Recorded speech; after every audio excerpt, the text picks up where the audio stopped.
Welcome to the Strategy Sync YouTube channel. Please subscribe and like to hear new book summaries. So, the President of the United States gets exactly 100 days to prove themselves to the country. But you only get 90. You only get 90. Welcome to the deep dive. Today, we're looking at the terrifying, exhilarating, and just completely unforgiving math of career transitions. It really is unforgiving. It is. We're taking a masterclass from the book The First 90 Days by Michael D. Watkins, and we are going to completely deconstruct the myth that when you get a new job or like the big promotion, you can just sit down at your new desk and intuitively figure it out. Yeah, that's it's the ultimate professional illusion, isn't it? I mean, we crave precision. We look at a new job description and it's this clean, bulleted list of responsibilities. Right. And it feels very binary. Like yesterday you were a director, today you are a vice president. Presto, you're a VP. Exactly.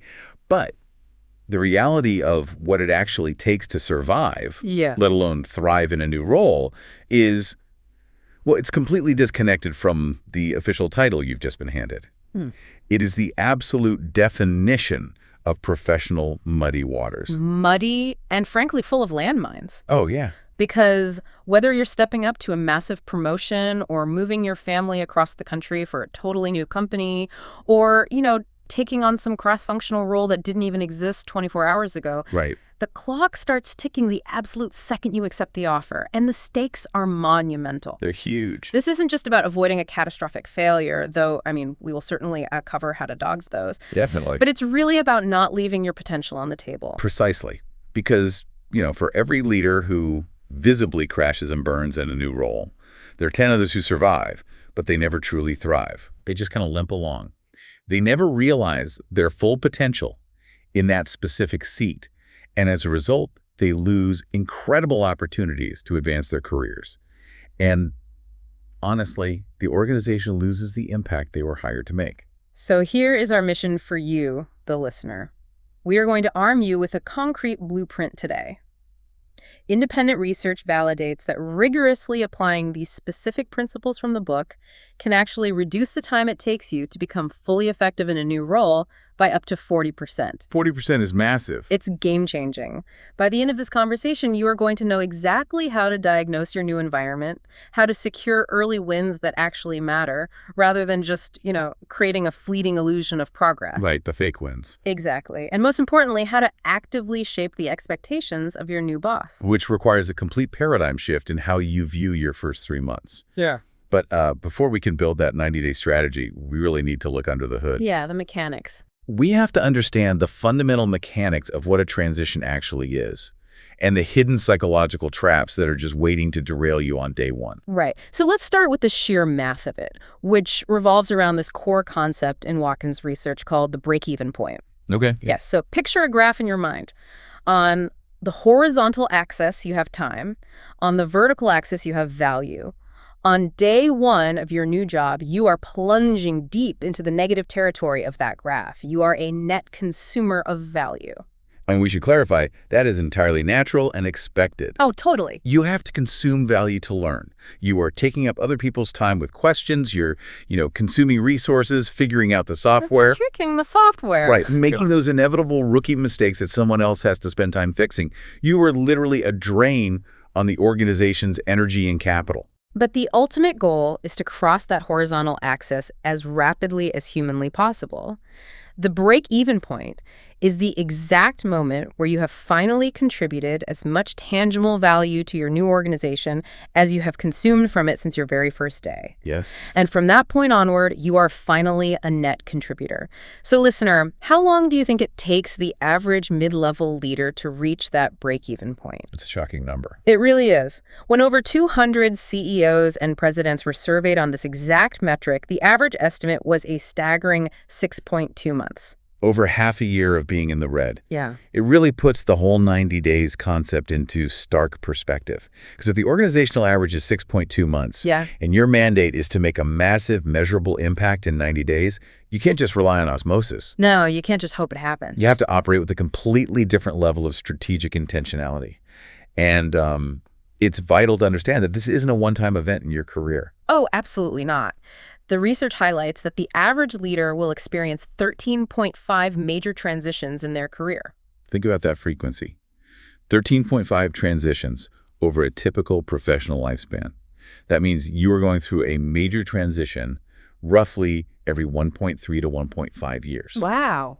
The days of a long, static career at a single company where you just slowly climb a predictable ladder are entirely gone. Yeah. A successful career is now just a series of successful, high-stakes assignments. And every single successful assignment is launched with a successful transition. Exactly. And what blew my mind is that those 13.5 transitions aren't always accompanied by a moving truck or a new business card. There is a terrifying phenomenon called hidden transitions. Oh, these are the worst. They are. This happens when your role and your responsibilities completely change, but your title stays exactly the same. These are incredibly perilous. Imagine your company goes through a quiet restructuring, or your department absorbs another team after a merger. Or rapid hypergrowth just dumps a completely new strategic initiative onto your plate. You didn't get a new title.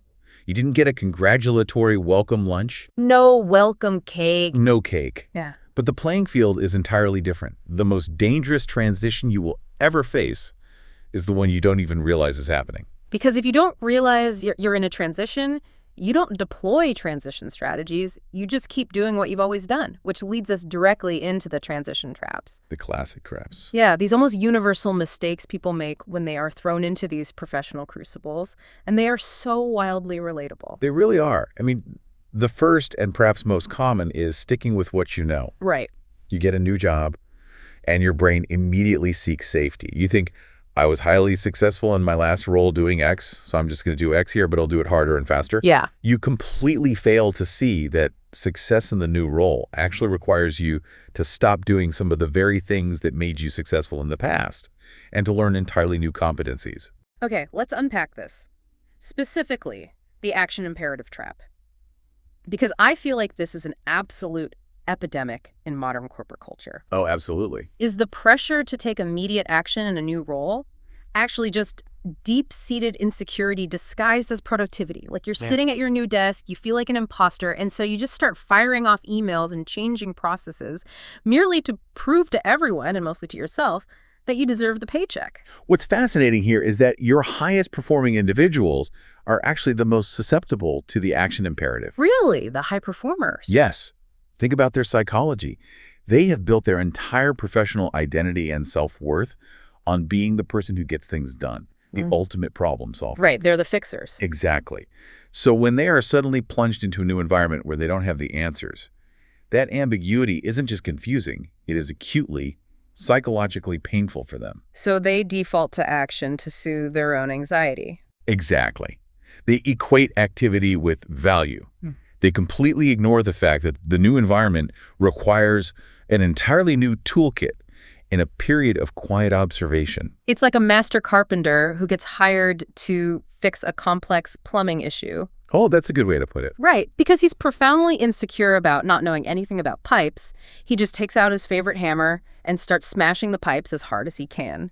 Look at me, I'm working. I'm producing value. I'm swinging the hammer. Yeah, exactly. But no, you're flooding the basement. You are actively destroying the infrastructure because you couldn't sit still long enough to understand you needed a wrench. That is a brilliant analogy. And it ties right into another fatal trap, which is coming in with the answer. Oh, right. This is when you arrive with your mind entirely made up about what the problems are and what the solutions must be. And it's usually based on whatever worked at your last company. By coming in hot with the answer, you immediately alienate the veteran employees who could actually help you understand what's uniquely going on in this specific organization. You just squander any chance of developing organic support for your ideas. And even if you do realize you need to learn, there's the trap of engaging in the wrong type of learning. Yes. A lot of new leaders will spend way too much time obsessing over the technical, tangible parts of the business. You know, the spreadsheets, the software systems, the product specs. Because it feels objective. Exactly. It feels objective and safe, but they completely ignore the cultural and political dimensions of the new role. Like, who holds the real informal power? What are the unwritten rules of how decisions actually get made here? If you miss that, all the technical knowledge in the world won't save you. And that usually happens right alongside the trap of neglecting horizontal relationships. Right. In a transition, most people instinctively focus vertically. They spend all their energy managing up to their new boss to impress them and managing down to their direct reports to establish control. Just looking up and down. Yeah, but they completely ignore their peers. The other managers, the cross-functional stakeholders, they don't build those supportive, horizontal alliances early on, and when they inevitably need a favor from another department, there is zero relationship capital to draw on. The final two traps really center on scope. There is setting unrealistic expectations, where you never actually negotiate your mandate or establish clear, achievable goals with your boss. You just say yes to everything. Exactly. You just say yes to everything, so you ultimately fail even if you perform reasonably well because the invisible bar was set impossibly high. And then there is attempting to do too much, where you rush off in 100 different directions, hoping anything sticks, and you just end up confusing your team and diluting your impact. And listener, the danger isn't just that falling into one of these traps causes a bad week. Right. It triggers a systemic chain reaction. Understanding these traps is crucial because they seamlessly compound into organizational cycles that will either completely tank or massively elevate your entire tenure. We have to look at the mechanics of the vicious cycle versus the virtuous cycle of transitions. The compounding effect is terrifying. Let's trace the dark side first. Walk us through exactly how a vicious cycle accelerates. Well, it almost always starts with inadequate learning, which is usually driven by that action imperative we discussed. Okay. Because you didn't take the time to learn the cultural nuances or the political landscape, you make a bad, highly visible initial decision. Let's say in week 2, you publicly criticize a legacy project that you didn't realize was originally championed by a key stakeholder. Ouch. Yeah, that single bad decision instantly damages your personal credibility. Because everyone is watching your every move. Exactly. And because you've lost that initial credibility, you spark active or passive resistance from your peers and subordinates. They start dragging their feet. They stop helping you. Exactly. Yeah. Now, because they are resisting you, it becomes incredibly difficult to build supportive alliances or get the honest information you actually need to do your job. So operating blindly, you make more bad decisions. It's a spiral. A complete downward spiral. Soon, you are wasting all of your mental and emotional energy just trying to compensate for your early miscalculations. And the vicious cycle completely takes hold. It becomes inescapable. It's a self-fulfilling prophecy of failure. You create the very resistance that ultimately destroys your transition. But let's contrast that with the virtuous cycle. You come in, you manage your anxiety, and you focus on rigorous strategic learning. Right. Because your learning is deep and culturally aware, it leads to an informed strategy and a smart, nuanced initial decision. And what happens when people see you making a smart, culturally aware decision? Your personal credibility spikes. Exactly. Increasing credibility makes people trust your judgment. And here's the magic of the cycle. Because they trust you, they are far more willing to share critical information with you and collaborate openly. Which is everything. It is.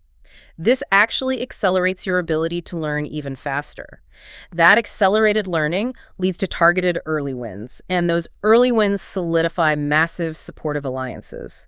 It's an upward spiral that generates its own momentum. Because leadership, fundamentally, is an exercise in physics. Physics. Yeah, it is entirely about influence and leverage.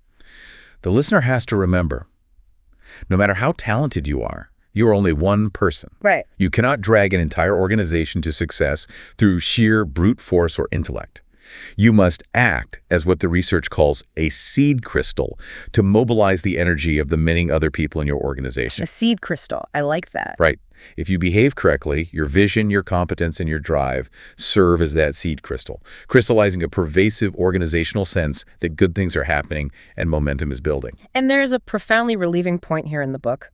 Failure in a new role is never just about the inherent flaws of the new leader. Never. It's always this complex, sometimes toxic interaction between the new role, its specific organizational opportunities and pitfalls, and the individual's specific strengths and vulnerabilities. The situations that cause leaders to completely derail aren't inherently tougher or more complex than the ones where leaders succeed brilliantly. That's a great point. The failure happens simply because the leader misdiagnosed the specific situation and lacked the behavioral flexibility to adapt their approach. We have to extrapolate what this means for you, the listener, in your day-to-day reality. Think deeply about the psychology of human perception. How long does it actually take for a collective opinion to form about you in a new office environment? Probably faster than we want to admit. Oh, way faster. The sociological research indicates that opinions of your effectiveness and your character form surprisingly quickly, and they harden incredibly fast. It is the ultimate manifestation of confirmation bias. If you make a rash, arrogant decision in week 2, the collective consciousness of the office labels you as the arrogant, rash person. From that point on, they will filter every single thing you do through that specific negative lens. If you do something genuinely collaborative and nice in week 8, they won't think you're nice. They'll think, what's their hidden agenda? Why is the arrogant person suddenly smiling? But the reverse is also true. If you build deep trust and show competence in week 2, and then you make a genuine mistake in week 8, they'll filter it through a positive lens. They'll give you grace. Exactly. They'll say, oh, they must have just had a bad day, or they were given bad data because they're usually great. You have to capture that early momentum because it dictates the psychological lens through which your entire tenure will be viewed. So now that we see the absolute existential stakes of these cycles and how early momentum dictates everything, we really need a concrete framework to navigate the muddy waters. Yeah. How do you actually diagnose your specific battlefield? This is where we shift from theory to application. We need a roadmap, and the book provides exactly that with the 10 essential transition tasks. I'm going to give the listener a rapid-fire overview of these 10 tasks just to show the scope of what we're dealing with, and then we are going to dive incredibly deep into the core mechanics of the most critical ones. Sounds good. So, the 10 tasks are: prepare yourself, accelerate your learning, match your strategy to the situation, secure early wins, negotiate success with your boss, achieve alignment in the organization, build your team, create coalitions, keep your balance, and finally, accelerate everyone else. It is a comprehensive ecosystem of a transition. But the single task that truly serves as the linchpin, the one that dictates the success or failure of all the others, is task number 3. Match your strategy to the situation. Right. Because if you get the fundamental diagnosis of your environment wrong, the cure you apply will inevitably kill the patient. Wow, yeah. To prevent this, there's a phenomenal diagnostic framework called the STARS portfolio.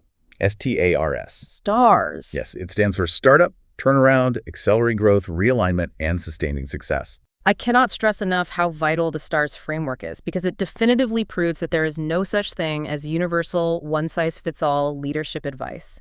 What makes you a hero in one scenario makes you a villain in another. Let's break these down thoroughly. Let's do it. So a startup is exactly what it sounds like.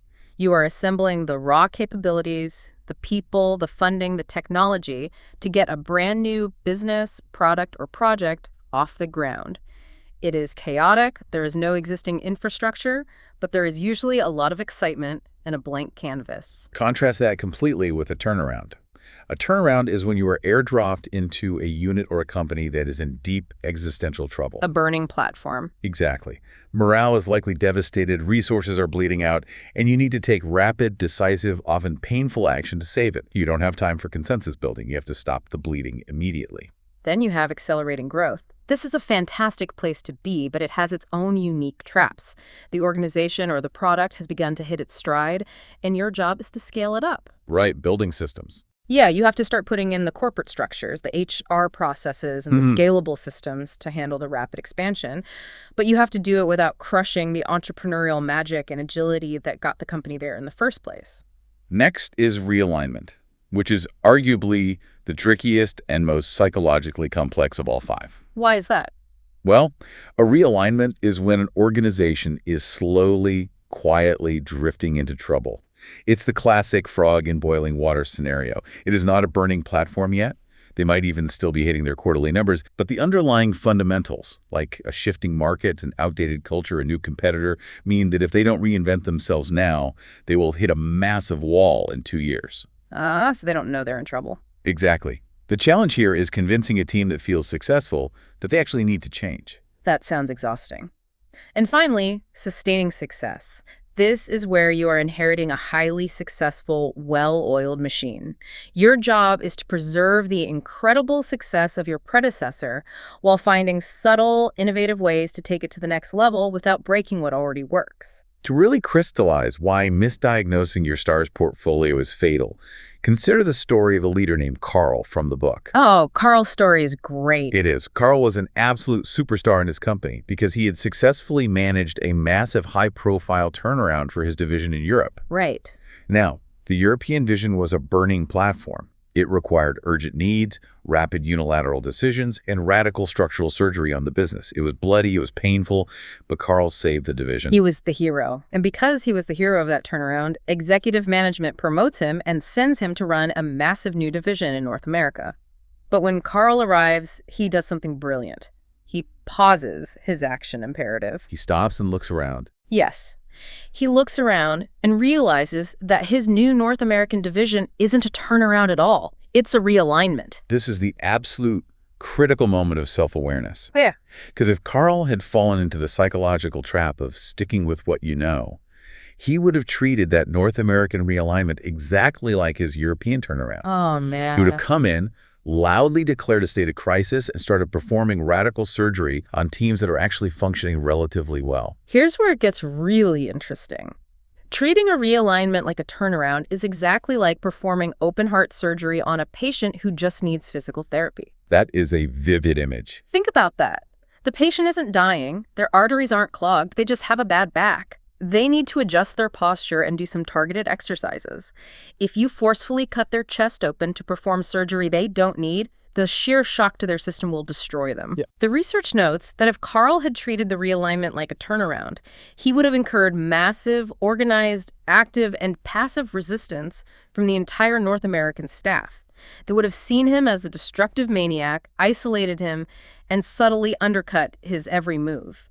But by accurately recognizing he was in a realignment, Carl adopted a much more measured, diagnostic, consensus-building approach. So we have to ask you, the listener, to stop and reflect right now. Mm-hmm. What is your actual STARS portfolio in your current role or your next project? Look at your immediate mandate. Are you accidentally bringing frantic turnaround energy into a sustaining success environment? Like running around with a fire extinguisher when there's no fire. Exactly. Are you annoying your entire team by acting like the building is on fire when they've been steadily hitting their numbers for 5 straight years? Or, conversely, are you treating a turnaround like a startup, sitting around a whiteboard, dreaming up wild new 10-year visions when the company is bleeding cash and just needs immediate triage? It is such a vital question. And the reality is you might actually have a mix. You might manage a specific product line that is a pure startup, but the broader team culture you inherited is a turnaround. You have to diagnose it accurately. But here's the catch. Once you've diagnosed your situation, that diagnosis is worthless unless you align that reality with the single most important person in your transition ecosystem. The boss. We are talking about the boss. Of all the tasks, of all the relationships you have to manage in those first 90 days, the one with your new boss entirely dictates the playing field. Without absolute alignment with your boss, even the most brilliant, surgically precise STARS diagnosis will fail. Why is that? Because your boss sets your benchmarks for success. They interpret your actions for other senior executives, and they control the budgetary and political resources you desperately need to execute your strategy. I want to talk about Michael. The research highlights the story of a leader named Michael who takes a new role, and he inherits a new boss named Vaughn Cates. Now, Vaughn has a fierce reputation. She's intense. Very. She is a hard-driving, highly impatient, no-nonsense leader who is notoriously tough on people. In fact, several people she inherited in the past had simply quit under the pressure. Michael's peers are actively warning him, saying, "Michael, you're a careful planner. You're a consensus builder. Vaughn is going to think you're too slow. She's going to think you don't have the guts to make tough calls. You need to show her you're a killer on day one." You can physically feel the anxiety of that situation. Most people standing in Michael's shoes would absolutely panic. They would instantly fall into the action imperative just to prove to Vaughn that they are tough and fast. Right. They would start making snap, high-risk decisions just to appease her perceived demands for speed. But Michael refuses to take the bait. He proactively lays the groundwork. He goes to Vaughn, this terrifying boss, and says, "I want to operate on a structured 90-day time frame, starting with 30 days to get completely on top of things. I need 30 days to diagnose the situation, audit the systems, and listen to the team. At the end of that 30 days, I will bring you a comprehensive assessment and a detailed action plan." That takes guts. And Vaughn, being the hard-driving personality she is, tests his boundaries. 3 weeks into his tenure, she actively pressures him to make a massive multi-million-dollar call on a major systems purchase. And this is the crucible moment for Michael. This is where he either folds or shapes his environment. Yep. Michael holds firm. He looks his new boss in the eye and tells her, "I'm not ready to make that call yet. I do not have the complete data, and I need the full 30 days we agreed upon. He totally resists the intense pressure to prematurely pull the trigger. And the payoff is huge. At the end of the 30 days, he delivers an incredibly strong, thoughtful, data-backed plan that completely wins Vaughn over. The golden rule established here is that you must take 100% responsibility for making the relationship with your new boss work. You cannot wait for them to manage you. Right. The quote from the book to live by is, "Don't stay away." If your boss is busy and isn't reaching out to you, you have to initiate the contact. If the interactions are tense or uncomfortable, you have to push through the discomfort. Do not let communication gaps form, because in the absence of communication, people assume the worst. To systematically prevent those gaps, the framework outlines the 5 conversations you absolutely must have with your new boss. Now, to be clear, these aren't necessarily 5 distinct, formalized meetings on the calendar. Right, it's not like you send 5 calendar invites. No, exactly. They are 5 continuous, evolving threads of dialogue you must weave into your interactions. Let's detail these, because they are a lifesaver. The first is the situational diagnosis conversation. This is where you lay your STARS assessment on the table. You need to make sure you and your boss agree on the fundamental reality of the battlefield. Does she think it's a turnaround, where she expects you to fire half the staff while you think it's a realignment where you just need to adjust the strategy? If there is daylight between your diagnosis and hers, you have to resolve that immediately or you are doomed. Exactly. Once you agree on the situation, you move to the second thread, the expectations conversation. What does success actually look like in her mind? What are the non-negotiable short-term metrics you need to hit in the next 90 days, and what are the long-term goals for the year? You have to make the implicit expectations incredibly explicit.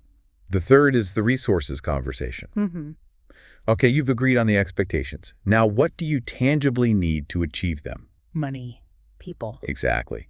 Do you need more budget? Do you need to hire 2 more engineers? Do you need her to provide political cover when you shut down a pet project?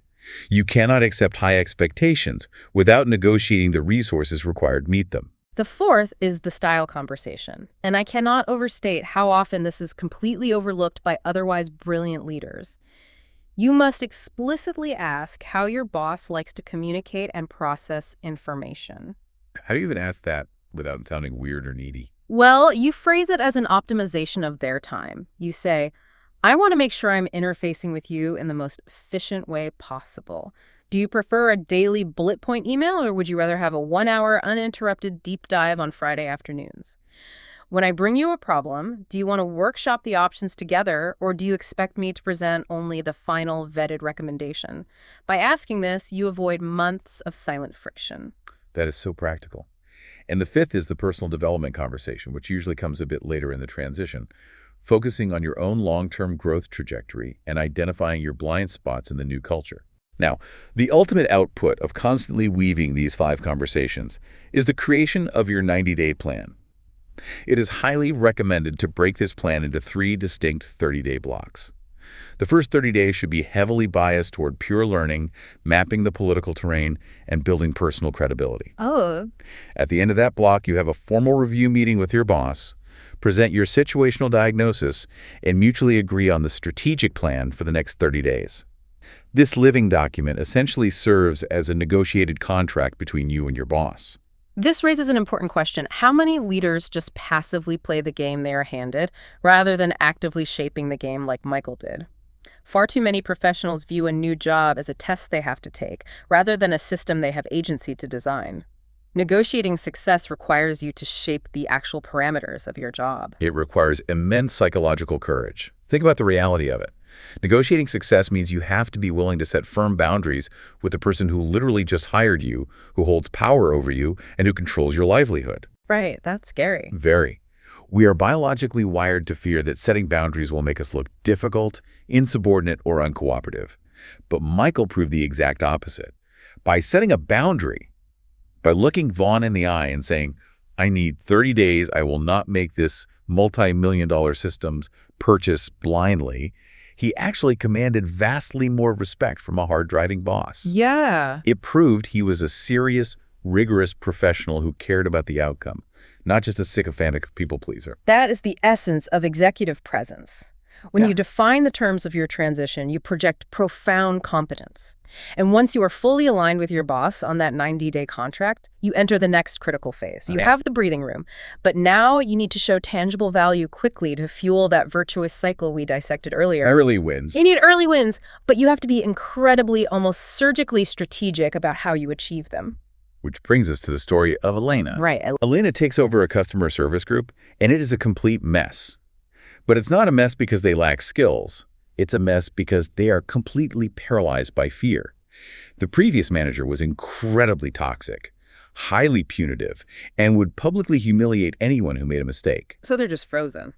Exactly. Yeah. As a result, the staff is terrified to make even the smallest autonomous decisions. Every tiny issue gets escalated.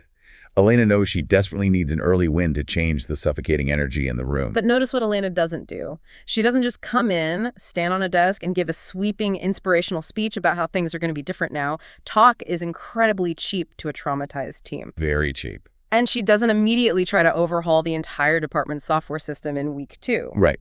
Instead, she identifies a highly specific, critical business need, improving the overall quality of customer service metrics.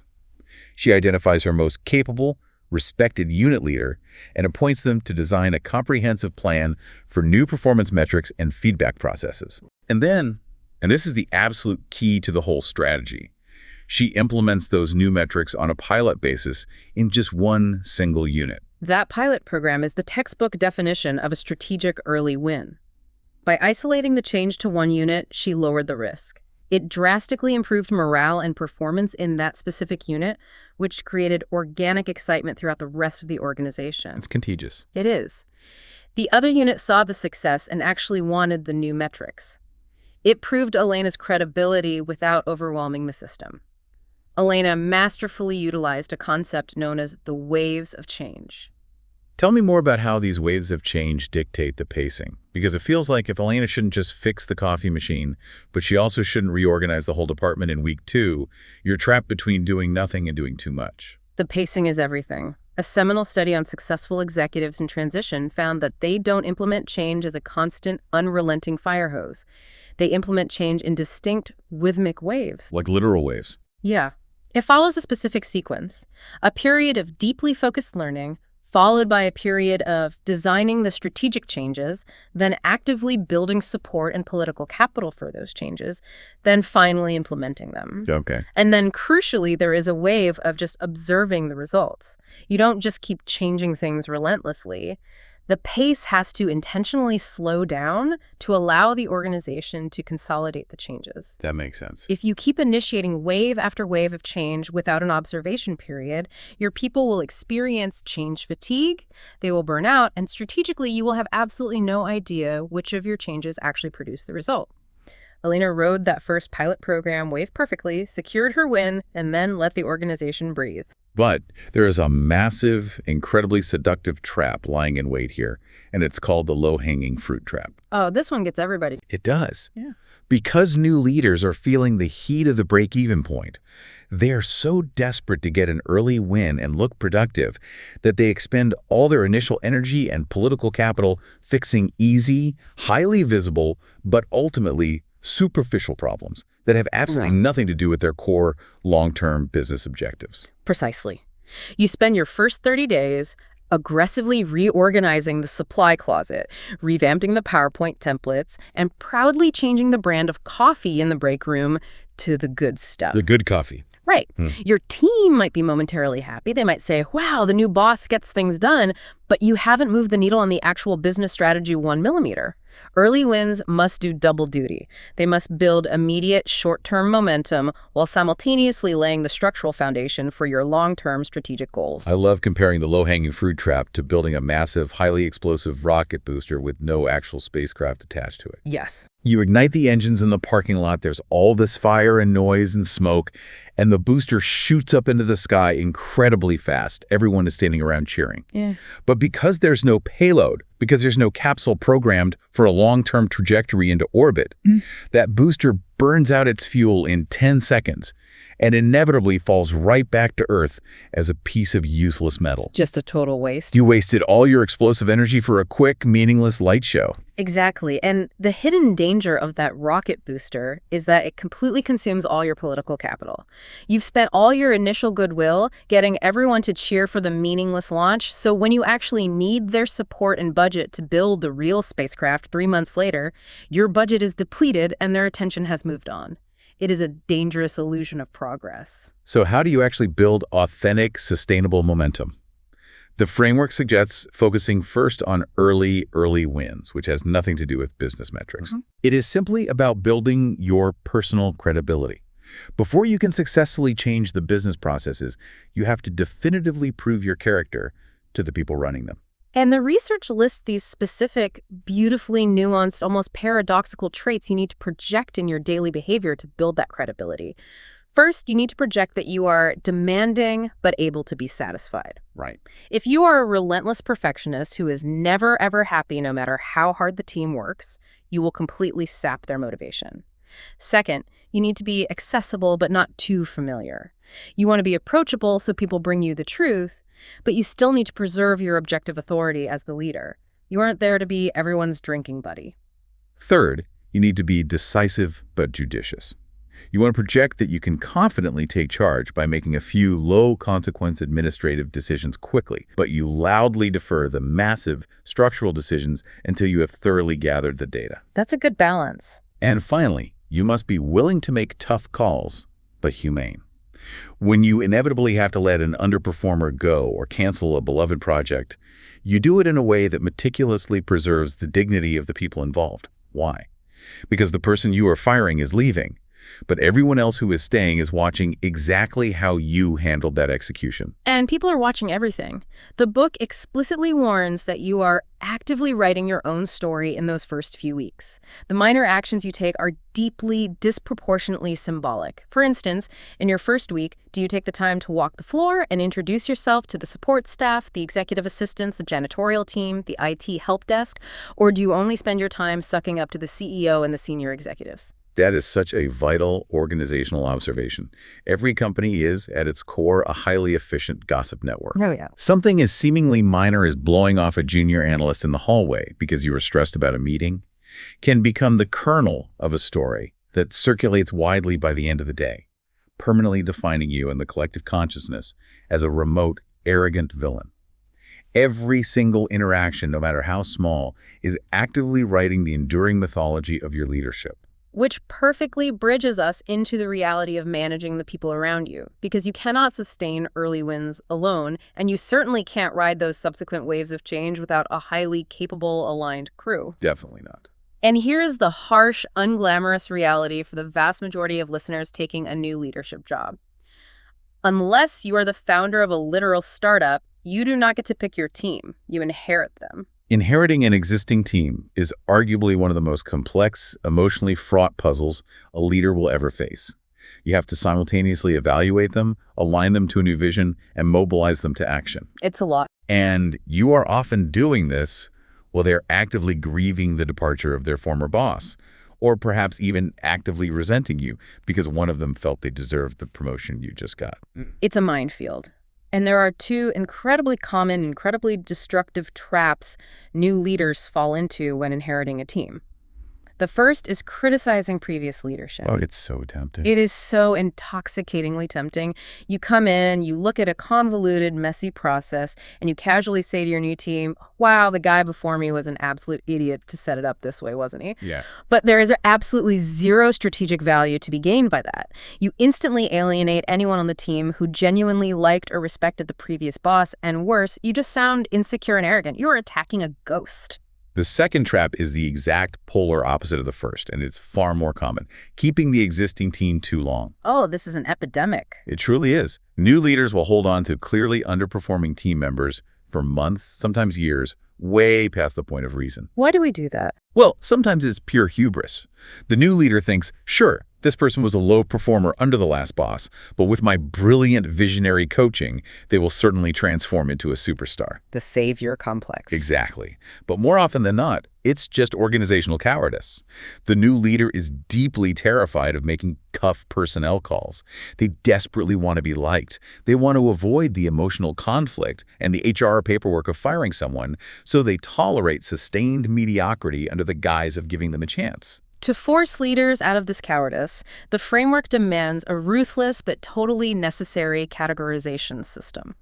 By the end of your first 30 to 60 days, no longer, you need to provisionally place every single inherited team member into one of 5 distinct categories. Okay, let's hear them. Let's list them. Keep in place, they are performing great exactly where they are. Keep and develop, they have high potential but need specific coaching.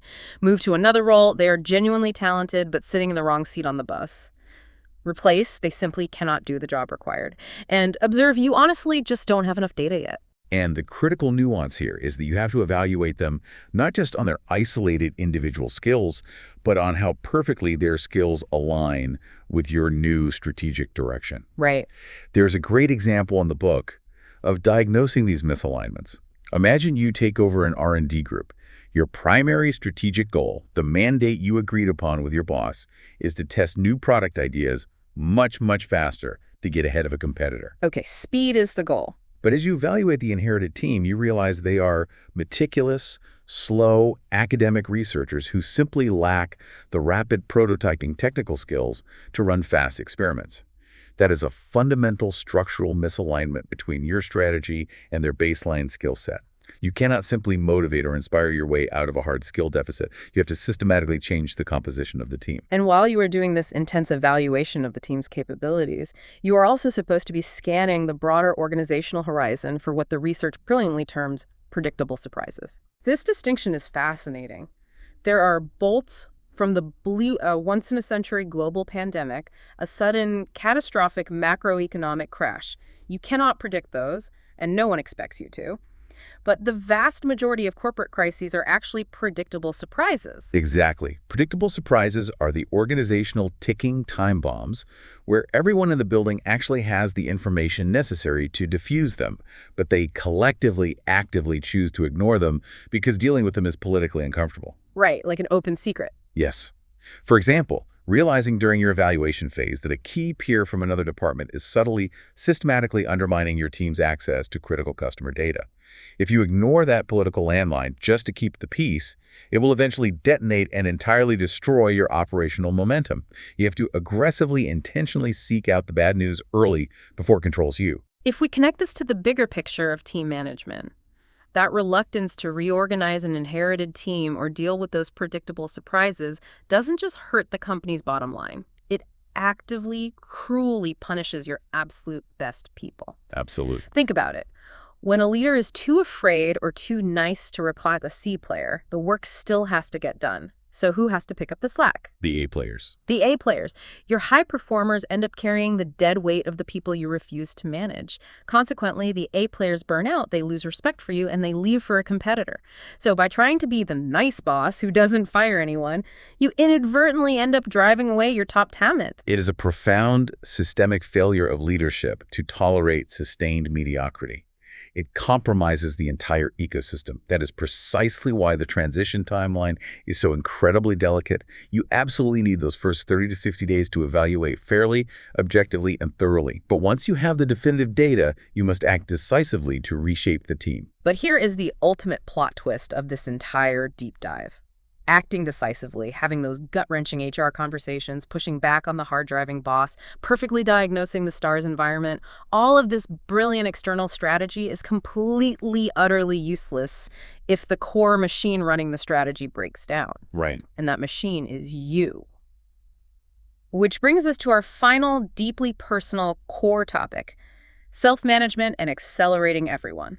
We have to acknowledge the physical and emotional toll. The emotional roller coaster of a high-stakes transition is brutal. It really is. When you first accept a new job, it is thrilling. The dopamine is high. But it is entirely predictably common for leaders to plunge into a deep, dark, emotional valley roughly 3 to 6 months into the role. Valley of despair. Yeah. The honeymoon abruptly ends, the ugly reality of the inherited organizational dysfunction sets in, the honeymoon grace period from the boss evaporates, and the sheer volume of pressure mounts exponentially. To explain exactly why this happens, the book leans on a brilliant psychological model called the Yerkes-Dodson curve. I want the listener to visualize this. Imagine a standard bell curve. Okay. On the horizontal x-axis, you have the level of stress or pressure you are experiencing. On the vertical y-axis, you have your actual performance output. Now, as you begin a new job and start to experience moderate pressure, your performance actually improves. Right, because you're engaged. Exactly. Yeah. You are alert, your adrenaline is up, you are highly focused, and you are actively trying to impress your new colleagues. You ride up the left side of that bell curve until you reach the absolute peak, your state of peak performance. But here's the existential danger. Eventually, you reach a tipping point where further demands, too many conflicting projects, too many direct reports, too heavy an emotional load from office politics, start to push you down the right side of that curve. That's the danger zone. The compounding stress begins to actively undermine your cognitive function and performance. And this is where the vicious cycle internalizes. As your performance drops, you realize you are dropping the ball, which makes you more stressed, which further degrades your performance. You go over the top of the curve. And the terrifying thing is, going over the top rarely looks like a dramatic theatrical burnout where you just collapse on the office floor and quit. It's usually much more insidious. Yes, silent burnout. Right. It manifests as chronic underperformance. You are sitting at your desk for 12 hours a day. You are working harder and longer than you ever have in your life, but you are staring at a spreadsheet for an hour without actually processing a single cell. You are achieving less and less despite maximum effort. To fight this invisible killer, the framework lays out the 3 pillars of self-management. Pillar 1 is foundational and simple. Adopt the 90-day strategies we've been discussing today. Having a structured framework inherently reduces anxiety because it gives you a map when you are lost in the muddy waters. Just knowing what to do helps. Exactly. Pillar 2 is enforce personal disciplines. And the absolute most vital discipline here is forcing yourself to focus on the important over the merely urgent. In a new job, you will be constantly drowned in urgent, low-value transactions, hundreds of emails, constant Slack pings, minor interpersonal crises. Oh, the noise is endless. If you don't aggressively fight back to protect your time, you will never do the deep strategic work required to hit your break-even point. The recommendation is to literally close your office door, physically turn off your phone, and completely ignore your email for at least one uninterrupted half hour every single day just to reflect on the big strategic picture. I love that. Give yourself 30 minutes of untouchable, sacred time. But pillar 3 is the one that really hit me on a personal level. Stabilize the home front. It is a fundamental, ancient rule of warfare to avoid fighting a multi-front war. You cannot possibly hope to create sustainable value at work if you are actively destroying value at home. This is where the human element of leadership becomes unavoidable. The book shares the deeply tragic story of Stephen. Poor Steve. Yeah. Stephen takes a massive, high-pressure new executive role. He falls into the trap of believing he has to work constantly, 7 days a week, to prove his worth to the board. He completely neglects to stabilize his home front. Big mistake. His family is struggling profoundly with the geographic relocation and his sudden absence, but he ignores their distress to answer late-night emails. Ultimately, the intense emotional stress from his rapidly deteriorating family life bleeds directly into his professional life. His cognitive load becomes overwhelmingly heavy, he loses his ability to focus, and his professional performance entirely collapses. Wow. He failed spectacularly because he stubbornly tried to compartmentalize a human life that simply cannot be compartmentalized. It's a deeply sobering reminder. You are a whole human being, not just a transition machine. But what is truly brilliant is that the framework doesn't end just with saving yourself. It zooms way out to the macro organizational level, addressing the ultimate concept of accelerating everyone. Because if you think about it, transitions aren't just happening to you, they're happening everywhere, all the time, in every cubicle and corner office. The statistics note that about a quarter of the management team in a typical Fortune 500 company changes jobs every single year. And remember, the physics of influence we talked about earlier, each one of those single managerial transitions materially impacts the daily performance and morale of roughly a dozen other people, their new boss, their peers, their direct reports. So a modern organization isn't static. It is just a constant, swirling, chaotic vortex of transition. Or vortex is right. When a company doesn't systematically support these transitions, they suffer massive, silent financial losses. A brilliant, high-potential leader goes over the Yerkes-Dodson curve, burns out, and quits, taking millions of dollars of institutional knowledge with them. Right. Or a critical new product launch is delayed by 6 months simply because the new VP of marketing didn't understand the internal culture and alienated the engineering team. The enterprise risk of unmanaged transitions is absolutely enormous. So the research strongly advocates for organizations to adopt a common core model. They mention institutional methodologies like rapid rewire, but the underlying point is that everyone in the company needs to speak the exact same transition language. Shared language is so powerful. It is. Imagine the efficiency if you sit down with a new peer from a different department, and instead of dancing around the issue for a month, you can just ask, hey, what's your STARS portfolio right now for this joint project? And they instantly know exactly what you mean. Yeah. Or you sit down with your boss and confidently say, I think we are currently having our expectations conversation, but we really need to pivot to our resources conversation. Having that shared objective language strips the emotion and the ego out of the conflict. It makes strategic discussions dramatically more efficient. It encourages people to be far more forthcoming about their struggles because the struggles are normalized in the framework. It makes the entire organization more tolerant of the inevitable learning curve. You fundamentally move the company from a brutal, archaic culture of sink or swim to a modern culture of systematic engineered support. So what does this all mean? Let's bring this right down to the absolute bottom line for you. If you are a leader listening to this right now, your job is no longer just to manage your own 90-day transition. Not anymore. Think about the exponential ROI. If you can use this specific framework to systematically accelerate the transitions of your direct reports, if you can coach them past the action imperative, help them diagnose their stars, and get them to the break-even point just 10% faster, the competitive advantage you generate for your company is staggering. Oh, massive. It is pure, uncaptured value that goes straight to the bottom line, and it marks you as an elite talent developer. It fundamentally changes your job description. Your job isn't just to manage daily operations. Your ultimate job is to build a transition acceleration system for the human beings under your care. Wow. Let's recap the massive critical journey we've been on today. We started with the harsh, undeniable math of the break-even point, the journey from being a net consumer of value to a net contributor, and the realization that you have a 90-day window to set the permanent trajectory of your tenure. Right. We looked at the terrifying psychological traps like the action imperative and coming in with the answer that suck you into a vicious cycle of bad decisions and lost credibility. Then we explored the structural antidote, diagnosing your specific situation accurately using the STARS framework, realizing that the burning platform of a startup or turnaround requires a totally different leadership playbook than the careful adjustment of a realignment or sustaining success. Yeah. We talked about the absolute non-negotiable necessity of shaping the game with your new boss through the continuous thread of the 5 conversations, leading to a firmly negotiated 90-day contract. We talked about the strategic art of securing early wins that actually matter, avoiding the explosive but empty low-hanging fruit trap, and building your foundational personal credibility through your earliest, highly scrutinized symbolic actions. In the team. Yes, we discussed the agony and the absolute necessity of evaluating and reorganizing an inherited team to correct strategic misalignments. And finally, protecting your own sanity and cognitive function on the Yerkes-Dodson curve by aggressively enforcing personal discipline and stabilizing your home front. It is truly a comprehensive masterclass in professional survival and ascendance. If applied rigorously, it changes the entire trajectory of a career. It really does. And I want to leave you, the listener, with a final, lingering, provocative thought. Think deeply about the very last time you hired someone onto your team or you watched a close peer get promoted to a bigger role. Be brutally honest with yourself. Did you just hand them the laptop and assume they would naturally figure it out?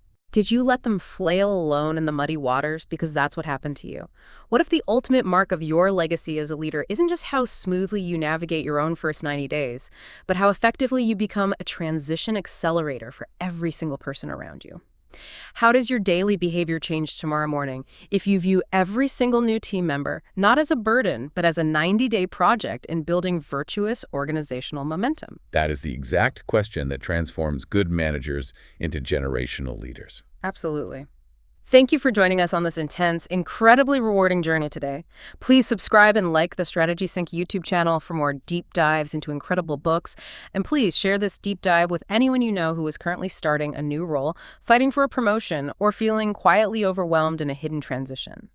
Until next time, keep learning, keep accelerating, and take control of your 90 days.